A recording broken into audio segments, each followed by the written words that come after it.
All right, you ready? I am ready. I have no idea what you're going to ask me, I know, but I'm it's going so along for funny. the ride. Hello, Mel. Hello. Thanks for having me. It's my pleasure. Welcome to Held. So tell me, who are you? Oh man, who am I? I am a landscape and creative photographer. I am a creative. I'm an experimenter. I am a volunteer in a lot of things. You'll see my face around Brisbane and Southeast Queensland a lot. And I make it up as I go, to be honest. Because if I'm not easy on myself, no one else is going to be. So I'm a dabbler, an experimenter, have a lot of fun, and just see where the creative world takes me. That's awesome. What's your favourite thing to dabble in at the moment? Fine arts. I'm getting back to my roots a bit. I'm painting a lot, and that's unusual because I find it a challenge. Whereas my photography, I feel like I've hit a point where I've either got a bit of a creative block and it doesn't feel like a challenge anymore, or currently, I should say. And so I'm going back to painting, and I find that a challenge. So that's where I'm at the moment. Is there anything specific that you find is that challenge? There's a specific style of imagery that I like, which is minimal and simple and foggy and moody and ethereal. And I can only kind of get that in the winter months. So that kind of leaves me with like 6 months of the year with nothing that really inspires me. And in that time, I kind of go, oh, not interested in this, not feeling inspired by this, what else am I going to do? And so I switch a bit, experiment with painting and drawing and printmaking and everything. And I think it's kind of stuck a little bit this time. And going into the season that I'm due to start photographing, I'm a bit like, I've got to actually find that love again. Yeah. It's really hard. Not a lot of people talk about burnout and continuing that, how would you say it? Continuing the drive to create, keeping that going when inspiration is not forthcoming. Yeah. Yeah, and so I'm kind of in that space of trying to figure out what I'm doing and who I am when I'm not behind a camera taking photos. But I'm being easy on myself. Yep. No judgment. If I judge myself, I'm going to stop creating. If I let anyone else judge me, I'm going to stop creating. So, no judgment. Just roll with it. What's something you've come to understand about being a woman that you didn't know when you were younger? The everyday challenges to feel the need to justify what I'm doing, why I'm doing it, thought processes, approaches to things, when advocating for being creative and soft is such a challenge or a battle even, and everyday things. I mean, I'm not a full-time photographer. I do have another job in another industry, in IT, which is a very male-dominated world, and so I've come to understand that a lot of what I do, even every day, is I sit down and I be silent, because piping up in that kind of a career when you don't feel like you're necessarily the expert in the room or that your opinion matters, you just sort of become part of the room. And I'm slowly beginning to hit that point where I'm like, no, actually, I do have something important to say. I do have something that's worth sharing and worth consideration. And for lack of a better word, stuff what everyone else thinks. If I don't say anything, nothing changes if nothing changes. You're right on. Yeah, I've gotten used to kind of blending in, but now I think I'm in my standout era now. I wish we started our standout era a bit earlier. So do I. I wish that the current mentality of being who you are unashamedly was very much a thing even like 20 years ago. Because that's when I was just coming out of high school. Yep. And beginning to find my voice. And instead of learning how to blend in, I would be celebrated for being different and being a different voice. Yeah. It's a difficult thing to be soft when you've been told your whole life you have to be hard. Yeah. And that's it. It's not just occasionally being soft. It's literally getting in. As soon as you walk through doors, you have to become a different person of taking on, like acting, taking on the role of someone else. Like, Yeah. I often feel that, you know, I used to play this role of this quiet person who just went to work and did their job, and I didn't push points or concepts. And around about, I'd say 5 or 6 years ago, I was in a workplace that was incredibly toxic. But it was such a toxic place that everyone spoke their mind, uncensored. I mean, not so much in a bad way, but you learnt that you could actually be like, you know what, no, I'm not happy with the way this is going, I'm not happy with the way that's going. And you actually had an opportunity to say, respectfully, Yep. let's do it differently. Let's try something else, because whatever we're doing here isn't working. Yeah. Wow. So it's funny when you try them on, like, sort of different suits. Mm-hmm. Yeah. That's the dark grey one that no one wants anymore. You know, I want the one with spots and neons on it. So, yeah. Are there roles or expectations that you felt had been placed on you? Yes. Yes. Yes. In my family, I'm the oldest child. I'm meant to be the responsible one. I'm meant to be the one that's got it all together. I feel like I'm meant to be the one who's having the successes, and, you know, I've got my life sorted out in kind of a way that my younger brother probably doesn't. At work, yeah, I've recently kind of taken on the sort of attitude that, you know, I am who I am, take it or leave it. I've got my own way of doing things, you know, don't try and change me because it's not going to work. And in my community, I guess, just sort of in the different community groups I'm a part of and different organisations and stuff that I volunteer in, a lot of people come to me as sort of an expert, and I really got the crazy imposter syndrome with a lot of that at the moment. I struggle to understand, I guess, why I'm special to some people, because I just feel like I'm me. And they kind of, you know, look at you like you're some sort of a celebrity at times, and I'm like, no, I'm just a person who's maybe a few years ahead of figuring things out for myself, and you'll get there too. It's nothing special. Did you ever know that you were a complete and utter celebrity to me, and I was petrified of meeting you? No. I totally Definitely was. not. I was like, oh my God, it's Mel Sinclair. Oh man, honestly, Yeah.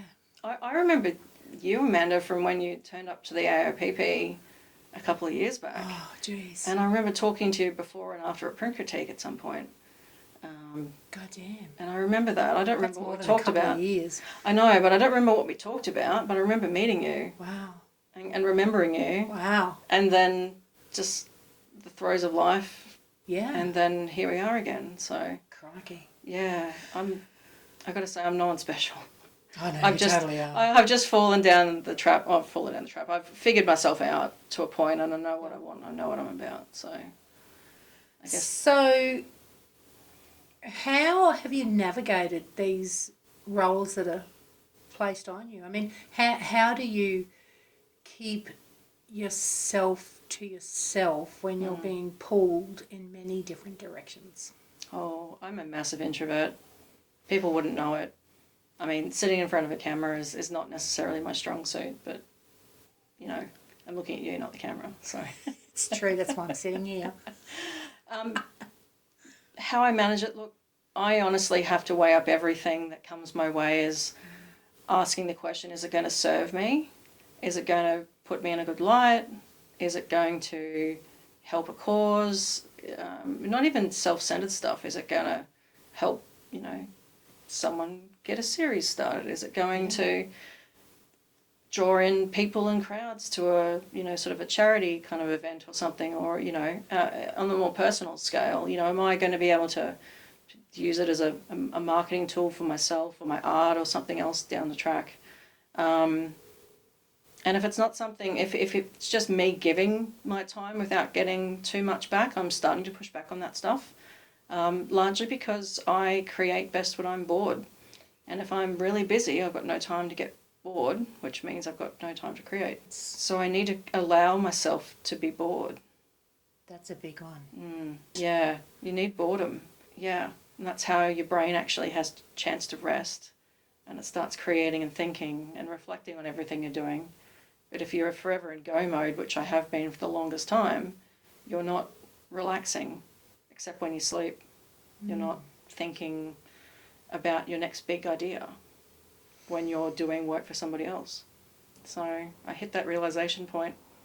So now I've been trying to decommitmentize a bit. Yep. I only give my time and energy to things and people that I care about, and to causes that I care about, and really defining and constantly analysing what those things are. Oh, wow. What's a moment when you felt truly seen? Wow. It's really hard because I have such a... I blame my terrible memory here. I have a terrible memory for moments and all of that. I'd say last year I was at the PSQ convention giving a keynote on stage. And it might not have looked like it, but I was petrified in that moment. I love talking about myself and my photography, and not in a selfish or sort of narcissistic way. I just love talking to people about photography. And it was truly at the end when I realised, there's a room full of people and their attention is transfixed on everything I had to say. And it was just sort of in that moment that I went, yeah, I'm meant to be here. I feel like this is it. I'm meant to be here. And there's a room full of people.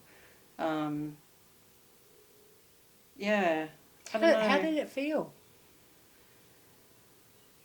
It was like there was no pressure, and that's the best part. It was when you talk about yourself as opposed to another topic. You're the expert on yourself. You can make up anything in that moment. You could say, I'm Superman and I jump from building to building and I do it all with a can of Red Bull in my hand, and no one can refute you because you're the expert on yourself. It was pure. It wasn't like a love feeling or a warm feeling or a cold feeling. It felt so beautifully neutral. Wow, that's beautiful. Yeah, no anxiety. Elation, maybe a little bit of elation, but it was just a little bit divine. On that flip scale, when's a time when you felt completely invisible? At work, in a meeting room. And that's quite frequent, to be honest. Photography-wise, I actually really enjoy being invisible too. It's not a negative for me because it means no one's noticed me. It means I can walk in the shadows and I can blend in and I can get true and authentic images from being invisible. Honestly, I know a lot of people say that it's a bad thing, but sometimes when you're a photographer, actually not being seen at all is when you get the best out of people. Or emotions or moods or even places. Like I do a lot of landscape photography, obviously. And I'll go out to the foggiest scenes, and if I can get really close to a scene that I want to take a photo of, and the birds don't notice me, the water doesn't move, the wind doesn't, kind of try and kill my shot, I'm like, it almost feels like you're part of the earth, and wow, being invisible is fun. Is there a story or a lesson from another woman in your life that has stayed with you? There's lots of stories. Not one in particular, though. I think I take lots of little things from lots of people. I have a good friend, Bev, who I haven't seen in a little while.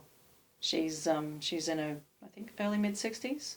I can't quite recall age. Anyway, she was one of the people I first met a couple of years ago in my job, and I was on a project, and she just had this refreshing solo traveller woman kind of attitude to life and easygoing, happy-go-lucky, and she really helped me gain a lot of my confidence in my work, in my other life, my IT life. And I picked bits from her, and just lots of little people, big people, big women, big ideas. Yeah. Yeah. What do you wish we spoke about more openly?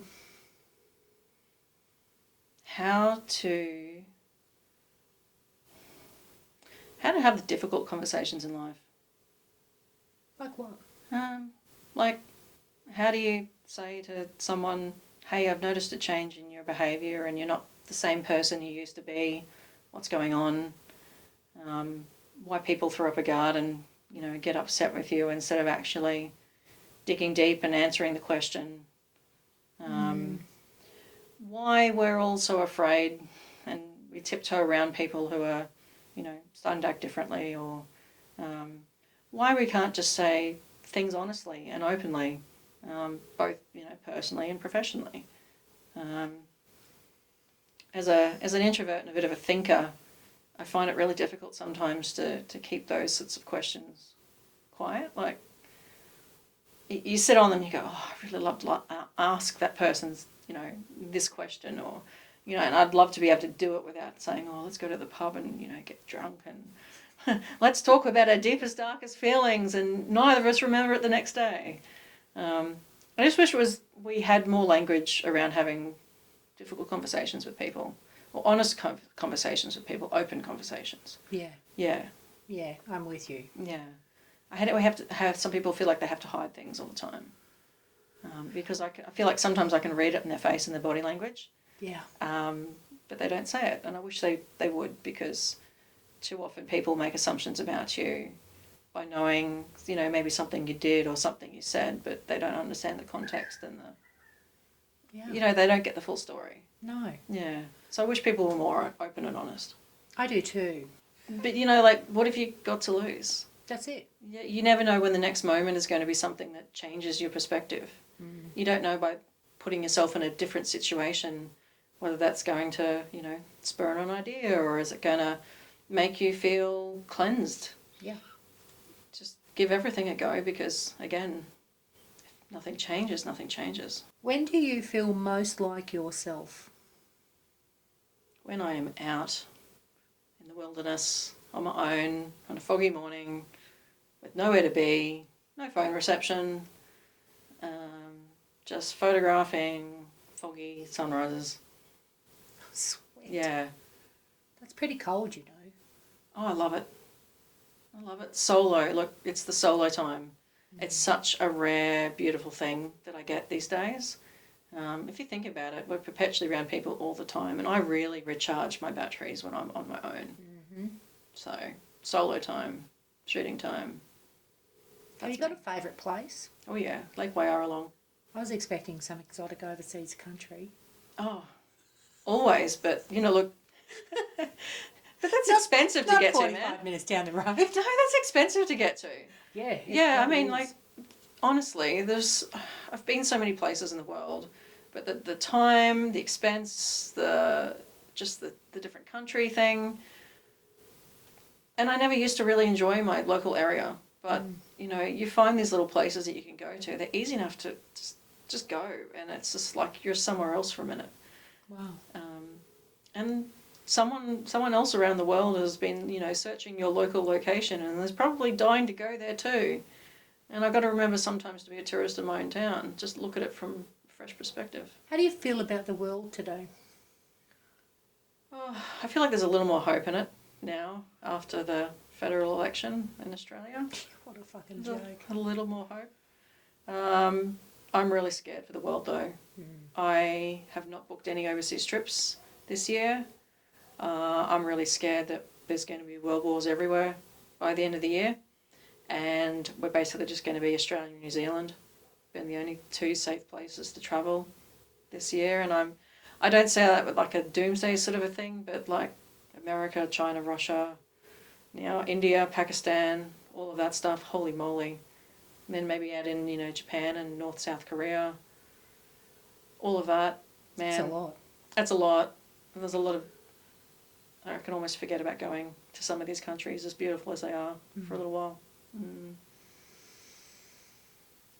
What does feminism mean to you? It's something I am acutely aware of every single day. That as soon as someone sees me advocating for myself or for something I believe in, they're always trying to accuse me of being feminist. Look, I I'm not a die-hard feminist. I think there's a little bit of indoctrination in me in terms of the masculine IT world still that I have to wear as a costume. I have to put it on every single time I go to work because that's a survival tactic. I have to kind of hide a little bit of my feminism. Parts of it slip out from time to time, but look, it's something I'm always sort of trying to get to, and I really respect people who are fully embracing their power and their femininity for the good of themselves and the world. That's really beautiful to see. I just sort of don't necessarily identify with it too much. It's interesting. I'm surprised that feminism is almost like a dirty word now. It's really funny. Like, you've got to look at the tone of the world. Look at the USA. Yeah. Let's not look too closely. Well, that's it. The thing is, though, is that this mentality of, it's almost like men's uprising. You know, like, look at the Andrew Tates of the world. Look at these masculine figures. Like, if you're a woman in America right now, you are actually under some sort of a minor civil war. The rights they're trying to take away, and they're trying on here too in Australia. Yeah. So I almost feel like being a feminist is almost like being part of the hunted now. You almost have to. I'm always trying to think a couple steps ahead. Yep. And I'm really, really worried about women's rights in the future. And I know it's something we need to defend and protect. But you always need to be kind of preempting what it means for you and how you survive and how you identify. And it's one of the, it's a funny thing. It's like, it's a feeling, not a spoken word or anything like that. It's just, it's like it sort of sits in the bottom of your throat, like just before you kind of choke a little bit. Yeah. That's where it feels like it sits right now. Yeah, right on. For me, anyway. If you had yourself as a daughter and you've turned 8. 8 to 12, those 20 years. Yeah. What would you want to tell her about the life that she's about to live? What advice would you give her? Oh, honey, it's going to be hard. I'm really sorry. Our generation, we fought hard to try and set things up the way that we thought was right, or the way we still think is right. There's so much good in the world in the last, 10, 15, 20 years. But people who are selfish and who can't think beyond themselves have eroded some of those things that we put in place and we fought for. And it's not your fault. I need you to know that. But it's going to be hard. You need to be strong-willed. You need to be sure of yourself. And even though that's a big ask, I need you to know who you are always. And put that on as a suit every single day, even if you don't feel it. Because people will be coming to try and erode that from you, take it away from you. And you've got to fight like hell for that. Awesome. Yeah. That's it. That's it? Yeah. Yeah. You Amazing. nailed it. Thank you. I hope so. So thank you very much for coming on Held. And all I'll say is bye for now. Thank you so much for having me. Pleasure.